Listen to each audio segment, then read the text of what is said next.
Roztomieli za moimi plecoma płynie rzeka Stradońka. Jak widzicie, ona de facto już nie płynie, no woda stoi. Uległ ta rzeka procesu zwanym eutrofizacją.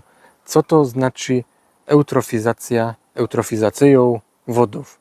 No to jest taki proces, einfach by mogliśmy wyklarować zarastanią wód jakichkolwiek. To jest proces, z którego do zbiornika wpływają substancje odżywcze takie jak fosfor i azot. Jest to festy negatywny proces i bez to rzeki zarastają.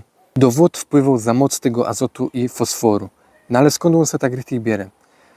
No, głównie z nawozów, z spływów z pól, z atmosfery, no ale też ze ścieków komunalnych, a być może też z jakichś fabryków. Te właśnie składniki, te związki chemiczne kludzą do nadmiernego wzrostu wodnych roślin, a glonów. Z kulisz tego powstaje właśnie taki zakwit. Jak te flancy, a glony umierają, to wszystko łopadą na dno i na dnie rozkładają to bakterie, no i z tego robi się taki właśnie miszmasz. Ten rozkład, proces, który zachodzi w wodzie, zużywał festy dużo tlenu.